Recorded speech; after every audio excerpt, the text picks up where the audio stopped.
Welcome to Inspire Education. Please subscribe, like, and comment. Bismillahirrahmanirrahim. Okay, students. Today our topic is very important topic. Point of view से paper के point of view से भी बहुत important topic है students ये Pindi board और federal board दोनों के लिए Newton's laws of motion you know that Newton is a scientist and a famous scientist और हम ये कह सकते हैं कि न्यूटन की अपनी एक पूरी अलग साइंस है जिसको साइंस ऑफ न्यूटन कहते हैं स्टूडेंट्स इसके 3 लॉज हैं Newton first law of motion Newton second law of motion and Newton third law of motion सबसे पहले हम डिस्कस करते हैं Newton first law of motion Newton first law of motion में न्यूटन कहता है कि अगर हमारे पास कोई भी बॉडी है उसने एवरी बॉडी का वर्ड यूज किया है इस लॉ में एवरी बॉडी का मतलब अगर हमारे पास कोई भी बॉडी है और उसके ऊपर कोई एक्सटर्नल फोर्स नहीं लग रही तो वो अपनी जो मोशन की फॉर्म में रहेगी वो स्टॉप नहीं करेगी In the absence of an external unbalanced force, every body continues its state of rest or a uniform motion in a straight line. हम डिस्कस करते हैं इसकी डेफिनेशन हम लिख देते हैं कि in the absence of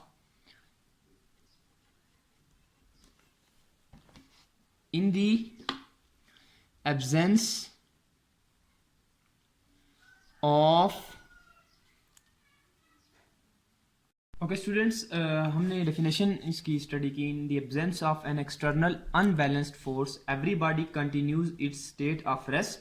और uniform motion in a straight line अगर हमारे पास किसी भी बॉडी के ऊपर कोई एक्सटर्नल फोर्स नहीं लग रही अनबैलेंस्ड फोर्स कोई नहीं लग रही तो दैट्स मीन कि वो बॉडी अपनी जो स्टेट ऑफ रेस्ट है और या स्टेट ऑफ यूनिफॉर्म मोशन है इन अ स्ट्रेट लाइन उसको ओबे करेगी मैथमेटिकली हम इसको लिख सकते हैं कि यार स्टूडेंट्स मैथमेटिकली हम इसको राइट कर सकते हैं इफ हमारे पास जो एक्सटर्नल फोर्सेस हैं वो जीरो के बराबर हों किसी भी बॉडी के ऊपर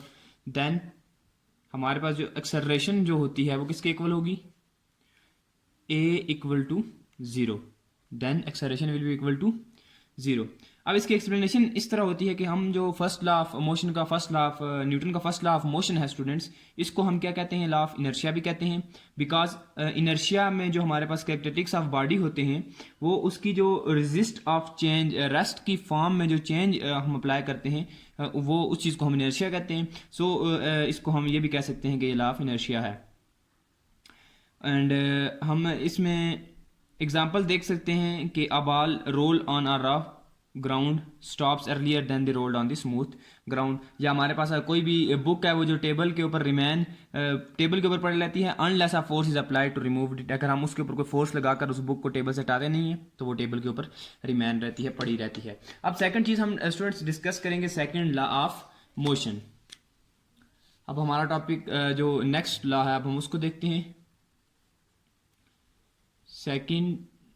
लॉ ऑफ मोशन हमारे पास मोशन का जो सेकंड लॉ है वो क्या है स्टूडेंट्स अब हम इस चीज़ को डिस्कस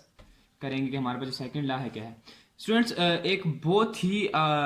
फेमस इक्वेशन है F is equal to M A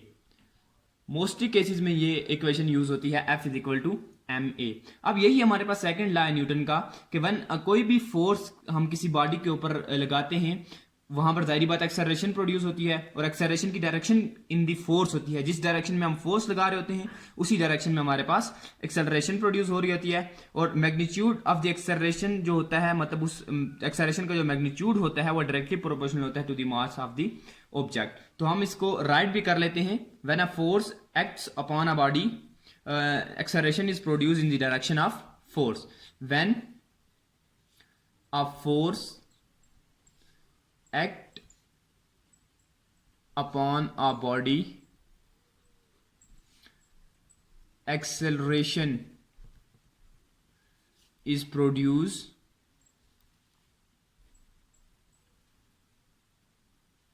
in the direction of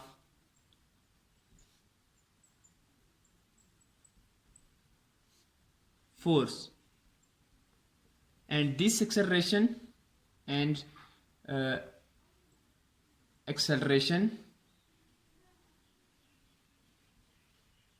acceleration जो हमारे पास होती है इज डायरेक्टली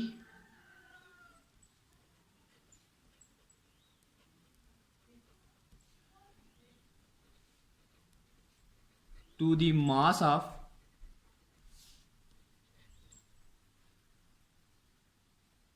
फोर्स।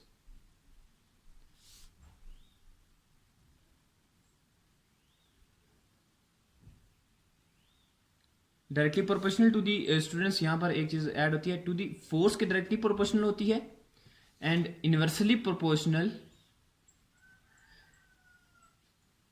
हमारे पास इनवर्सली प्रोपोर्शनल होती है किस चीज के,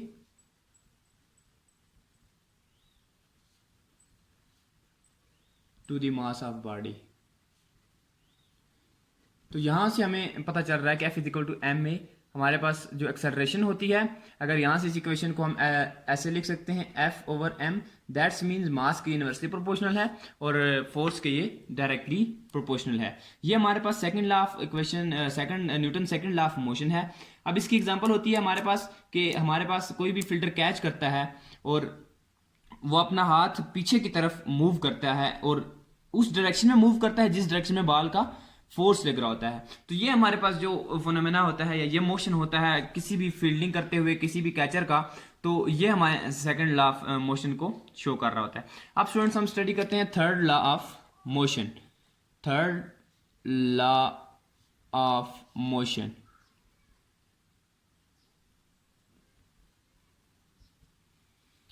अब ये यू नो दैट ये तीनों न्यूटन्स हैं, यहां पर हम ये भी मेंशन कर देते हैं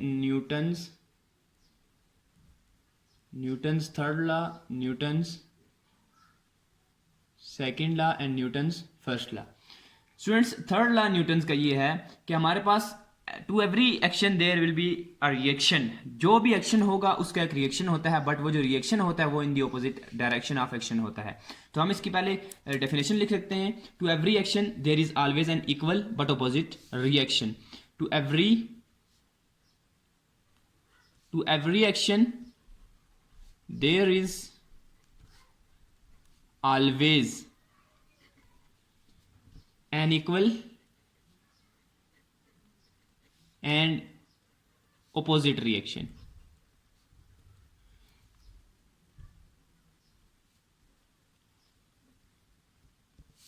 स्टूडेंट्स हम इसको वेक्टर फॉर्म में इस तरह ड्रा कर सकते हैं कि अगर हमारे पास कोई भी एक्शन हो रहा है